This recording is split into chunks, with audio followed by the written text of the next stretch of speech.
राधे राधे दोस्तों। आज हम लोग सुनेंगे नवरात्रि के अष्टमी तिथि के दिन जिउतिया व्रत कथा। हरे कृष्णा। प्रेम से बोलिए जीवित वाहन भगवान की जय, जीवतिया माई की जय। ओम नमः शिवाय। प्रिय भक्तगणों, आज कृष्ण पक्ष अश्विन माह की अष्टमी तिथि है और आज महापुण्य फलदायी ज्योतिया व्रत है। ये जितिया व्रत देवतुल्य संतान को देने वाली मानी जाती है। इस व्रत के प्रभाव से संतान दीर्घ आयु होते हैं। यह सबसे कठिन व्रतों में से एक माना जाता है। आज के दिन ज्योतिया व्रती महिलाओं को इस पवित्र कथा को अनिवार्य रूप से श्रवण करना चाहिए, तभी यह व्रत फलदायी होता है।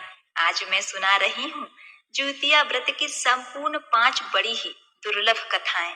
इस व्रत को करने तथा कथा को श्रवण करने से ज्योतिया व्रती महिलाएं जब तक जीवित रहती हैं, तब तक भगवान ज्योत वाहन की कृपा से उस माता के पुत्र का कोई बाल भी बाका नहीं कर सकता। इस व्रत कथा के प्रभाव से पुत्र की आयु लंबी होती है, घर में सुख समृद्धि तथा लक्ष्मी का वास होता है। तो आप सभी भक्तगण इस पवित्र व्रत कथा को बड़ी श्रद्धा तथा प्रसन्न चित्त मन से सुनिएगा। 2 बहनें थीं, एक का नाम सुखिया और दूसरी का नाम दुखिया था। दोनों का भाग्य उनके नाम जैसा ही था। दुखिया गरीब और बहुत दुखी रहती थी, सुखिया अमीर थी और हमेशा सुखी रहती थी। दोनों एक ही गांव में रहते थे। दुखिया सुखिया के घर में काम करती थी, साफ सफाई करती थी, खाना बनाती थी और जो खाना बच जाता था वह खाना सुखिया दुखिया को दे देती थी। इसी तरह दुखिया का घर चलता था। समय बीतता गया, दोनों के बच्चे थे। सुखिया को 2 पुत्र थे और दुखिया को भी 2 पुत्र थे। जब जितिया का व्रत आया तो दोनों बहन जितिया का व्रत रखती हैं। अब देखिए, दुखिया सुखिया के घर में काम करती थी। व्रत के दिन दुखिया ने सुखिया के घर जो चावल फटका था, चावल को साफ किया था, उसमें से जो खुद्दी निकला वह अपने लिए रख ली और साफ चावल सुखिया को दे दी। फिर साग को चुनती है, पत्तियों को डंठल से अलग करती है। बढ़िया साग सुखिया के लिए रख दी और जो डंठल था वह अपने लिए रखी। अब दुखिया ने सुखिया के घर सारा खाना बना दिया और अपने घर चावल की खुद्दी और साग की डंठल लेकर गई बनाने के लिए। खुद्दी का चावल और साग की डंठल बनाकर वह खाना अपने बच्चों को खिलाई और खुद भी खाई। उसके बाद दुखिया सोने चली गई। आधी रात में एक बूढ़ी औरत उसके घर पर आकर दरवाजा खटखटाती है। तो दुखिया पूछती है, कौन है? तब बुढ़िया बोलती है, बेटा हम हैं। दुखिया ने उठकर फाटक खोला और पूछती है, अम्मा आपको क्या चाहिए? इतनी रात में आप यहाँ किस लिए आई हैं? बूढ़ी बोलती है, बेटा मुझे बहुत भूख लगी है, कुछ खाने को दे दो। दुखिया उसे घर के अंदर ले आती है और कहती है, हम लोग बहुत गरीब हैं, आज मैंने खुद्दी का चावल और साग की डंठल बनाया है, क्या आप खाएंगी? तो बुढ़िया माई कहती है, हाँ क्यों नहीं खाएंगे, हमें बहुत भूख लगी है, हम वही खा लेंगे। दुखिया अंदर जाकर खुद्दी का चावल और साग की डंठल लाती है, बूढ़ी को खाने के लिए दे देती है। बूढ़ी माई खाना खाने के बाद कहती है, मुझे अच्छे से कुछ दिखाई नहीं देता, इतनी रात के अंधेरे में मैं अपने घर कैसे जाऊंगी? तो दुखिया कहती है, कोई बात नहीं, आप यहीं पर सो जाइए, सुबह अपने घर चले जाइएगा। तो बूढ़ी दुखिया के घर में सो जाती है। फिर थोड़ी देर बाद उठकर बूढ़ी बोलती है, बेटा मुझे दीर्घ शंका पैखाना लगा है, कहाँ करूं? तो दुखिया कहती है, मेरे घर में बाथरूम नहीं है, इसीलिए आप उधर कोने में कर लीजिए। बूढ़ी माई पूछती है, बेटा भड़ भड़ करे या झरझर करे? दुखिया नींद में थी तो वह कहती है, माताजी भड़ भड़ कर दो, मैं सुबह साफ कर दूंगी। फिर थोड़ी देर बाद बूढ़ी अम्मा पूछती हैं कि बेटा मैं अपने हाथ कहाँ साफ करूं? तो दुखिया कहती है, आप मेरे सर में अपने हाथ को साफ कर लीजिए। अब सुबह होती है तो दुखिया को यह सपने जैसा लगता है कि सोते समय मुझे कोई सपना आया होगा। वह ज्यादा कुछ नहीं सोची और नदी में नहाने के लिए चली जाती है। जब वह नदी में नहाती है और अपने बाल को धोती है तो उसके बालों से होते हुए जो पानी बहता है वह सोने का पानी होता है। आसपास की सभी महिलाएं यह देखकर चकित हो जाती हैं और कहती हैं, तुम्हारे बालों से तो सोने का पानी गिर रहा है, क्या बात है? फिर क्या था, उसे रात की सारी बात याद आ जाती है। वह दौड़कर अपने घर की ओर भागती है, यह सोचकर कि उसका घर दीर्घ शंका से गंदा हुआ होगा, पहले उसको साफ करना होगा। जब वह अपने घर में जाती है तो देखती है कि घर के हर कोने में ढेर सारा सोना बिखरा पड़ा है। यह देखकर दुखिया बहुत ही खुश हो जाती है और सोचती है कि जीमुत वाहन भगवान की कृपा से जो मेरे घर रूप धारण करके आए थे, मुझे इतना आशीर्वाद दिया। अब दुखिया धनवान हो गई थी। अब क्या था, सुखिया के घर जाना और काम करना बंद कर देती है। दुखिया अब अपना व्रत पूरा करती है तो अपने पुत्र से कहती है कि जाओ मौसी के घर से तराजू लेकर आओ, यह नापने के लिए कि यह सोना कितना है। बच्चा बहुत खुशी से सुखिया मौसी के घर जाता है और तराजू मांगता है। सुखिया पूछती है कि तराजू पर क्या नापना है, तो बच्चा बोला, मेरे घर में बहुत ढेर सारा सोना है, उसी को माँ नापेगी। सुखिया कहती है, खाने के लिए तुम्हारे पास कुछ भी नहीं है और सोना नापेंगे, मुझसे झूठ कहते हो। तो बच्चा कहता है, नहीं, मैं झूठ नहीं बोल रहा हूँ।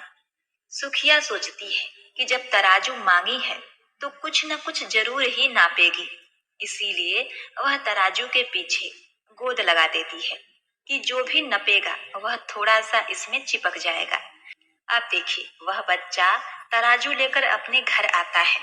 दुखिया जब तराजू पर सोना नापती है तो कुछ सोने का टुकड़ा उस गोद में चिपक जाता है।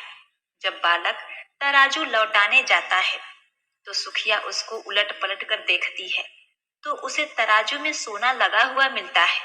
सुखिया सोचती है उसके घर में जरूर कहीं से सोना आया होगा, इसीलिए वह कई दिन से काम पर नहीं आ रही है। सुखिया उसके घर जाकर देखती है कि यह सोना कहाँ से आया। जब सुखिया दुखिया के पास जाकर पूछती है कि तुम्हारे पास इतना सारा सोना कहाँ से आया है, जिसके लिए तुमने तराजू मंगाया था नापने के लिए। प्रिय भक्तगणों, दुखिया उस रात की सारी कहानी अपनी बहन सुखिया को बताती है। दुखिया का मन एकदम सच्चा था, इसीलिए वह सब कुछ बता देती है। लेकिन सुखिया के मन में लालच आने लगा कि दुखिया के पास हमसे भी ज्यादा धन आ गया। अब अगले साल जुतिया में मैं भी खुदी का चावल और डंठल की साग बनाऊंगी। फिर अगले साल जुतिया का व्रत दोनों बहन ने रखा। सुखिया के पास हर तरह का सुख था और धन भी था, फिर भी वह जितिया के दिन चावल फटक कर साफ चावल फेंक देती है और खुदी अपने पास रख लेती है। साग को तोड़कर पत्तियां फेंक दी और डंठल अपने पास रख ली और वही बनाई। पूजा पाठ करके सोने चली गई। फिर आधी रात में उसके घर में भी बूढ़ी अम्मा आई और दरवाजा खटखटाती है। सुखिया उनका इंतजार तो कर ही रही थी। वह तुरंत दरवाजा खोलकर बूढ़ी अम्मा को अपने घर के अंदर ले आती है। बूढ़ी अम्मा बोली कि मुझे बहुत भूख लगी है, कुछ खाने को दे दो। मैंने खुदी का चावल और डंठल का साग बनाया है। बूढ़ी बोलती है, कोई बात नहीं, मैं खा लूंगी। तो सुखिया परोस देती है। वह खाना खाने के लिए और सोने चली जाती है। बूढ़ी बोलती है, मैं घर नहीं जा सकती, मुझे दिखाई नहीं देता। तो सुखिया कहती है, कोई बात नहीं, आप यहीं पर सो जाओ। थोड़ी देर बाद बूढ़ी अम्मा बोलती है, मुझे दीर्घ शंका पैखाना लगा है, कहाँ करूं? तो सुखिया कहती है कि वही कोने में कर लीजिए। फिर थोड़ी देर बाद बूढ़ी अम्मा पूछती हैं, भड़बड़ करें या छर छर? इस पर सुखिया को याद नहीं आता है कि दुखिया ने क्या बोला था। तो सुखिया बोली, माँ छर छर कर दीजिए। फिर बूढ़ी पूछती है, बेटा मैं अपने हाथ कहाँ साफ करूं? सुखिया कहती है, मेरे सर में साफ कर लीजिए। बूढ़ी अम्मा अपना हाथ सुखिया के सर में साफ कर लेती हैं। जब सुखिया सुबह उठती है तो उसका पूरा घर गंदगी से भरा पड़ा था और उसके बाल में भी बहुत गंदगी लगी होती है। यह देखकर सुखिया बहुत दुखी हो जाती है और उसे बहुत गुस्सा आता है। वह अपनी बहन दुखिया को बुलाती है और उसको गुस्सा करती है कि तुमने हमसे झूठ कहा और मेरा पूरा घर गंदा करवा दिया। तो दुखिया पूछती है कि तुमने क्या कहा था, भड़भड़ या छरछर? तो सुखिया कहती है, मैं तो छरछर बोली। तो दुखिया कहती है, यही पर तो तुमने गलती कर दी और तुम्हारे पास तो सब कुछ था, किसी चीज की कमी नहीं थी, फिर भी तुमने लालच किया। मेरे पास तो कुछ भी नहीं था, तुम्हारे पास तो सब कुछ था। तुम्हारे घर जीवित वाहन भगवान भेष बदल कर आए, लेकिन फिर भी तुमने उन्हें अच्छा खाना नहीं परोसा। मेरे पास तो कुछ भी नहीं था, इसीलिए मैं उन्हें खुदी का चावल और साग का डंठल परोसा था। तुमने अपने घर आए भगवान का अपमान किया। सब कुछ रहते हुए भी तुमने साग और भात खिलाया। तुम्हारे पास सब कुछ होते हुए भी तुम्हें लालच नहीं करना चाहिए था, इसीलिए तुम्हारे साथ बुरा हुआ है। अब क्या था, सुखिया को अपनी गलती का पछतावा हुआ और वह दुखी मन से अपने घर चली गई। जैसा उसने किया वैसा उसने फल पाया। प्रेम से बोलिए, जय हो ज्योतिया माँ। हे ज्योति वाहन भगवान, जिस प्रकार आपने दुखिया को दिया उस प्रकार सबको देना। जिस प्रकार आपने सुखिया को दिया वैसा किसी को मत देना। कहानी कहने वाले, सुनने वाले तथा हुंकार भरने वाले को पुत्र, धन तथा सुख शांति प्रदान करना। जय जीवत वाहन भगवान। प्रिय भक्तगणों, इस कथा को बड़ी श्रद्धा और प्रसन्न चित्त मन से सुनिएगा। बहुत समय पहले की बात है। नैमी सरल क्षेत्र में सहस्त्रों ऋषि मुनि बैठकर धर्म चर्चा कर रहे थे। ऋषियों और मुनियों के साथ ही अनेक देवता भी उस सभा में उपस्थित हुए थे। उन ऋषि मुनियों के मध्य सूत जी महाराज उसी प्रकार सुशोभित हो रहे थे, जिस प्रकार से तारागणों के मध्य चंद्रमा सुशोभित होता है। इस धर्म चर्चा के बीच ही महर्षियों ने संसार के कल्याण हेतु हाथ जोड़कर सूत जी से कहा, महाराज, कलयुग में मनुष्यों की आयु और श्रद्धा दोनों ही काफी कम हो जाएंगी। लोग अल्प आयु होंगे, महिलाओं की संतानें बचपन में ही मरने लग जाएंगी और माता पिता के जीवित रहते ही उनके पुत्र मर जाया करेंगे। एक ऋषि ने हाथ जोड़कर आगे कहा, महाराज, इस भीषण विपत्ति से बचने का कोई उपाय होगा? सूत जी बोले, आपने बहुत ही उत्तम प्रश्न पूछा है। कली काल में जब मनुष्यों की आयु कम होगी और श्रद्धा भक्ति उससे भी कम होगी, तब कली काल में माता पिता के सामने उनके छोटे छोटे बच्चों और जवान पुत्रों का मरना एक सामान्य बात हो जाएगी। उस समय जो भी माता नियम पूर्वक इस जीवित पुत्रिका व्रत को करेंगी, उसके सभी पुत्र पूरी आयु तक जीवित रहेंगे। माता पिता के रहते हुए किसी भी पुत्र की मृत्यु नहीं होगी। संसार की भलाई के लिए मैं इस संपूर्ण वृत्तांत को कहता हूँ। सूत जी ने कहा, जब द्वापर युग का अंत होकर कलयुग प्रारंभ हो रहा था, उस काल में अपने अपने पुत्रों की मृत्यु से दुखी बहुत सी शोकाकुल स्त्रियों ने आपस में सलाह की कि वे सभी मिलकर महर्षि गौतम जी के पास गईं। उन सभी स्त्रियों ने महर्षि गौतम की वंदना की और कहा, हे प्रभु, अब कलयुग आ रहा है। कलयुग में लोगों के पुत्र किस तरह पूर्ण आयु तक जीवित रहेंगे और माता पिता के जीवित रहते मृत्यु को प्राप्त नहीं होंगे, इसके लिए कोई उपाय बताइए और कोई ऐसा व्रत, जप, तप अथवा पूजा हो तो हमें कहिए। गौतम जी ने कहा, मैं आपको एक प्राचीन वृत्तांत सुनाता हूँ, ध्यान पूर्वक सुनिए। महर्षि गौतम बोले, महाभारत का युद्ध समाप्त हो जाने के बाद एक रात्रि में द्रौपदी के 5 सोते हुए पुत्रों की द्रोणाचार्य के पुत्र अश्वत्थामा ने हत्या कर दी थी। द्रौपदी सहित 5 पांडव बहुत ही अधिक दुखी हुए। कुछ समय बाद अपनी सखियों को साथ में लेकर द्रौपदी महर्षि धौम्य के पास गई। द्रौपदी ने महर्षि धौम्य से कहा, हे मुनिवर, कौन सा उपाय करने से संतान दीर्घ आयु हो सकते हैं? कृपा करके वह उपाय हमको बताइए। महर्षि धौम्य बोले, सतयुग में हमेशा सत्य बोलने वाला और सभी के साथ समान व्यवहार करने वाला जिमुतवाहन नामक एक राजा था। हमेशा सत्य आचरण करने वाला राजा जिमुतवाहन बड़ी ही साहसी और रहम दिल था। एक बार राजा जिमुतवाहन अपनी रानी सहित अपने ससुराल गया। वहीं एक रात ससुराल में सो रहा था कि उसे एक स्त्री के बिलख बिलख कर रोने की आवाज सुनाई दी। वह अपने पुत्र के लिए विलाप कर रही थी। वह स्त्री बुरी तरह रोते हुए बार बार एक ही बात कह रही थी कि मुझ बुढ़िया के जीवित रहते मेरा युवा पुत्र मारा गया। हाय, मैं क्या करूं? उस बुढ़िया का विलाप सुनकर राजा जिमुतवाहन को बहुत दुख हुआ। राजा ने बुढ़िया के पास जाकर उन्हें ढाढ़स बंधाया और रोने का कारण पूछा। बुढ़िया ने रोते हुए कहा, गांव में प्रतिदिन एक गरुड़ आता है और एक युवक को खा जाता है। आज मेरे पुत्र की बारी है। अब मेरा पुत्र उस स्थान पर जाएगा जहां गरुड़ आता है, जो मेरे पुत्र को खा जाएगा। मेरे जीते जी मेरा बेटा मर जाएगा। यह कहकर बुढ़िया जोर जोर से रोने लगी। अब देखिए, राजा जिमुतवाहन ने कहा, माता, तुम रोवो मत। आज मैं तुम्हारे पुत्र के स्थान पर वहां चला जाता हूँ। इस प्रकार गरुड़ मुझे खा जाएगा और तुम्हारा पुत्र बच जाएगा।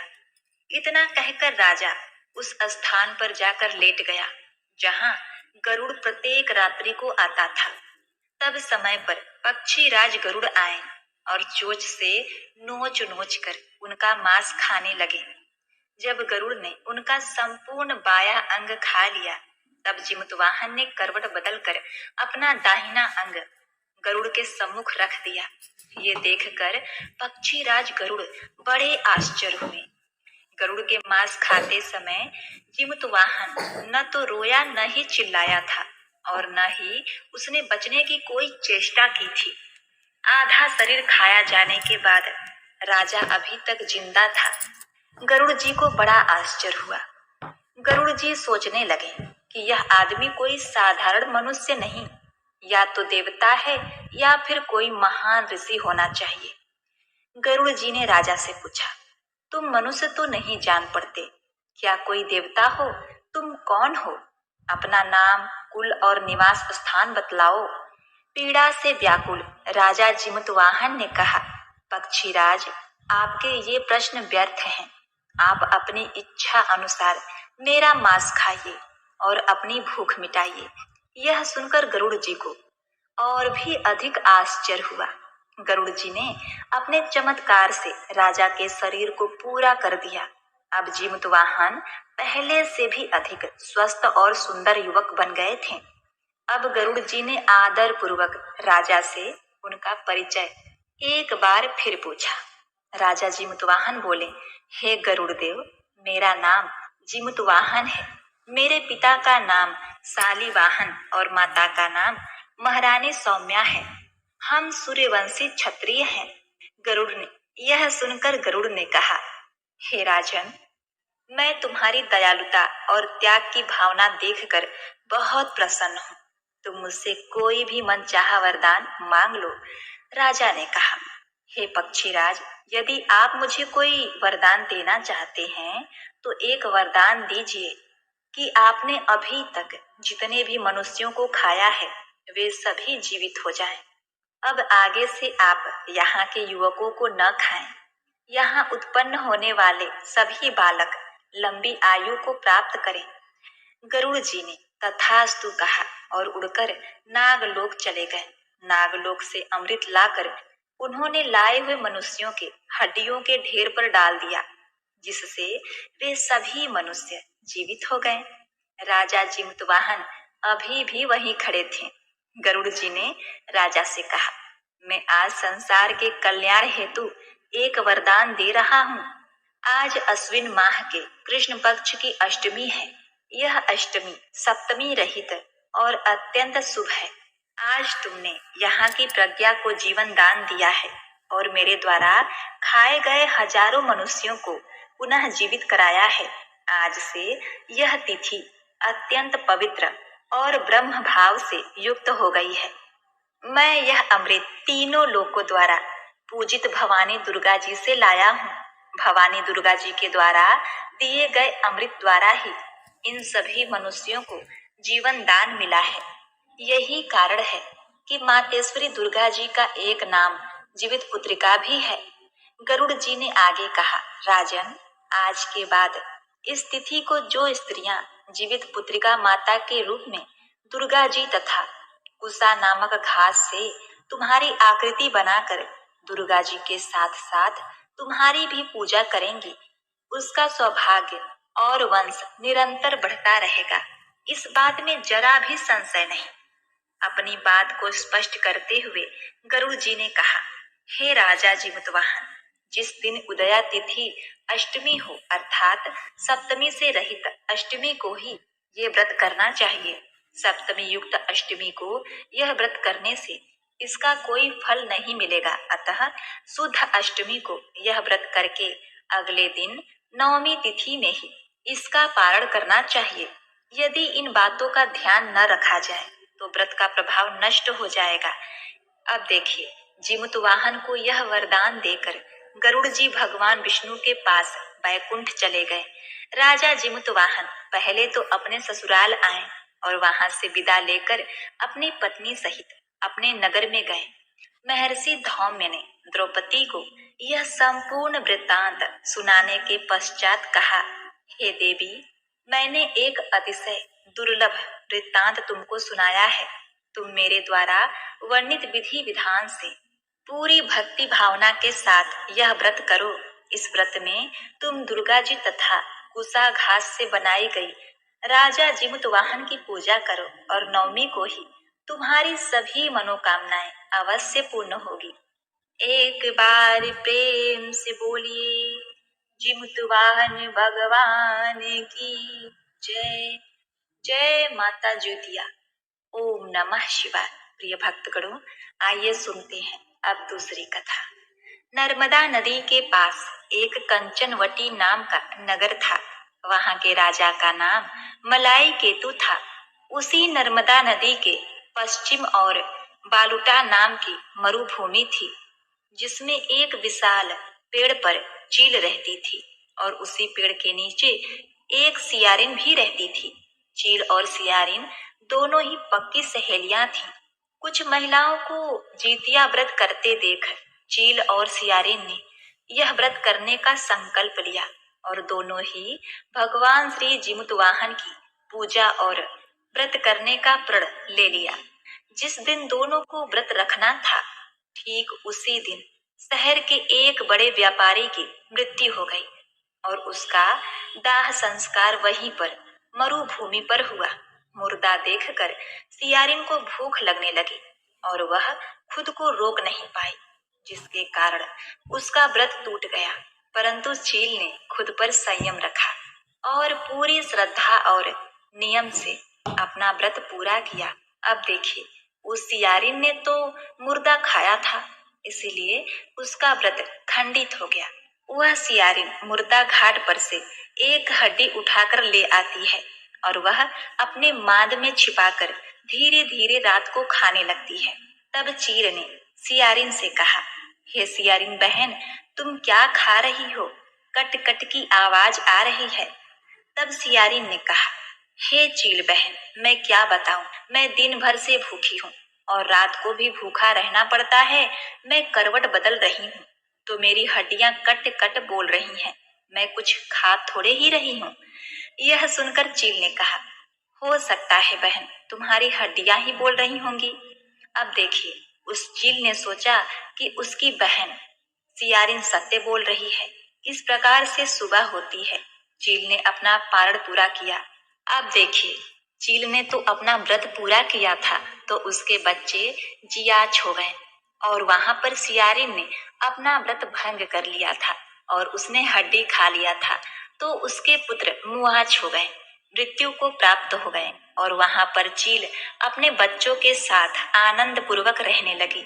अब इन दोनों की मृत्यु होती है तो अगले जन्म में दोनों सहेलियों ने पुत्री के रूप में एक ब्राह्मण परिवार में जन्म लिया। उनके पिता का नाम भास्कर था। चील बड़ी बहन और सियारिन छोटी बहन बनी। बड़ी बहन का नाम शीलावती रखा गया और उसका विवाह बुद्धिसेन के साथ हो गया। छोटी बहन का नाम कपूरावती रखा गया और उसका विवाह उस शहर के राजा मलाय केतु से हुई और छोटी बहन कंचनवटी नगर की रानी बन गई। अब भगवान जिमुतवाहन के आशीर्वाद से बड़ी बहन शीलावती को 7 पुत्र प्राप्त हुए, लेकिन कपूरावती के पुत्र जन्म लेते ही खत्म हो जाते थे। उस साल बाद शीलावती के 7 पुत्र बड़े हो गए और राजा के दरबार में काम करने लगे। उन्हें देखकर कपूरावती के मन में ईर्ष्या और जलन की भावना उत्पन्न हो गई। इस ईर्ष्या की भावना में कपूरावती ने राजा से कहकर शीलावती के 7 बेटों के सर कटवा दिए। फिर उन 7 सरों को साथ में बर्तन में ढक कर रख दिया। यह देखकर भगवान जिमुतवाहन ने मिट्टी की सहायता से 7 भाइयों के सर बनाए और सभी सिरों को धड़ से जोड़कर उस पर अमृत छिड़क दिया, जिसके कारण वे 7 भाई फिर से जीवित हो गए और घर लौट आए। रानी ने जो कटे सर भिजवाए थे वह सब फूल बन गए। कपूरावती समाचार पाने को बहुत व्याकुल थी, लेकिन जब उसे इस बात का पता चला तो वह अपनी बड़ी बहन के घर गई और वहां सबको जीवित देखकर आश्चर्य में पड़ गई और बेहोश हो गई। जब कपूरावती होश में आई तो उसने अपनी बड़ी बहन से यह सारी बात बताई।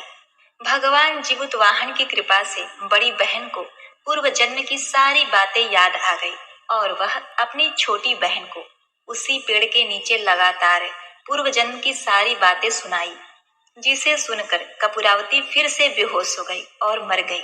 जब राजा तक इस बात की सूचना मिली, उन्होंने उसी जगह पर पेड़ के नीचे कपूरावती का दाह संस्कार कर दिया। अब देखिए, बड़ी बहन इस जन्म में भी अपने पुत्रों के साथ सुखी पूर्वक रहने लगी और अपना जीवन व्यतीत करते हुए वृद्धा अवस्था में भगवान को प्रिय हो जाती है और मृत्यु को प्राप्त होती है। अगले जन्म में फिर से छोटी बहन जो सियारिन थी उसने जन्म लिया और उसे वह सारी बातें याद थी। इस जन्म में उसने भगवान जिमुतवाहन की पूजा की और जिउतिया का व्रत किया। इसके फल से उसे पुत्र रत्न की प्राप्ति हुई। उसके सारे पाप मिट गए और वह पुत्रवती हो गई।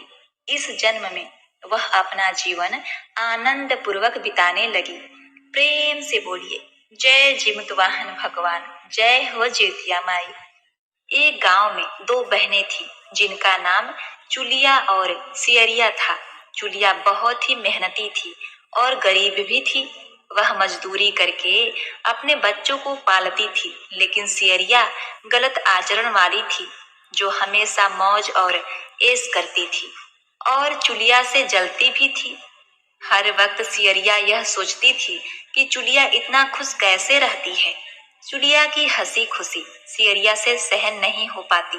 उसके कारण सियरिया चुलिया के संतानों को सताने के लिए कई प्रयास कर चुकी थी और कई बार चुलिया के बच्चों को मारने की कोशिश भी कर चुकी थी, किंतु चुलिया के तपस्या और व्रत के कारण उसके बच्चे सदैव सुरक्षित बच जाया करते थे। एक दिन सियरिया चुलिया के सभी बच्चों को लेकर लकड़ी काटने के लिए गई।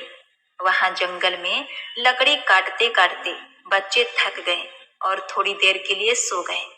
बच्चों को सोते देखकर सियरिया ने सभी बच्चों का सिर काट दिया और टोकरी में रखकर वापस घर आ गई। चुलिया को वह टोकरी भेंट में दे दी और कहा, दीदी, मैं जंगल से आपके लिए नारियल लाई हूँ, बच्चों को खिला देना। चुलिया ने उस टोकरी को उठाकर देखा नहीं और किनारे में रख दिया और अपने बच्चों की प्रतीक्षा करने लग गई। जब शाम से रात हो गई और बच्चे वापस नहीं आए तो वह बहुत ही परेशान हो गई। बड़े ही करुण स्वर में जोर जोर से रोने लगी। करुणा भरी स्वर को सुनकर पार्वती जी से रहा नहीं गया और उन्होंने महादेव से कहा, हे प्रभु, कोई दुखियारी बहुत रो रही है, उसके रोने में बहुत ही वेदना छुपा हुआ है, मुझे बर्दाश्त नहीं हो पा रहा। हमें चलकर देखना चाहिए कि कौन रो रहा है और क्यों रो रहा है। इस बात पर महादेव जी ने कहा, हे देवी, यह मृत्यु लोक है और यहाँ पर यह साधारण सी बात है। लेकिन पार्वती जी के हठ के कारण महादेव उनके सामने झुक गए और चुलिया के पास जाकर उसके रोने के कारण पूछे। महादेव जी के पूछने पर चुलिया ने अपने रोने का कारण विस्तार से बताया। शंकर जी ने जब ध्यान लगाया तो उन्होंने चुलिया के बच्चों को जंगल में मृत पाया, जिसके बाद शंकर जी ने पार्वती जी को अनुरोध किया और बच्चों को पुनः जीवित कर दिया। बच्चे नींद से उठकर मौसी को ढूंढ रहे थे, किंतु मौसी वहां नहीं आई थी। बच्चे डर कर घर आ गए और मौसी के सारे कार्य माँ के सामने बता दिए। यह सब सुनकर चुलिया सियरिया के पास जाकर लड़ने लगी कि तुम मेरे बच्चों को जंगल में क्यों अकेला छोड़कर आई। दोनों बहनों में लड़ाई शुरू हो गई और यह लड़ाई 7 दिन 7 रात तक चलती रही, किंतु इस लड़ाई का कोई हल नहीं निकला। इसके बाद दोनों ने उस जंगल में एक तपस्वी को घटना सुनाई। घटना को सुनने के बाद तपस्वी ने दोनों को आदेश दिया कि तुम दोनों जाकर पास में खेल रहे बच्चों को बाल से घसीटते हुए मेरे पास लाओ, उसके बाद मैं निर्णय करूंगा। अब देखिए, चुलिया तो बच्चों की माँ थी, उससे बच्चों की पीड़ा देखी ना जा सकी। उसने महात्मा के वचनों का पालन नहीं किया,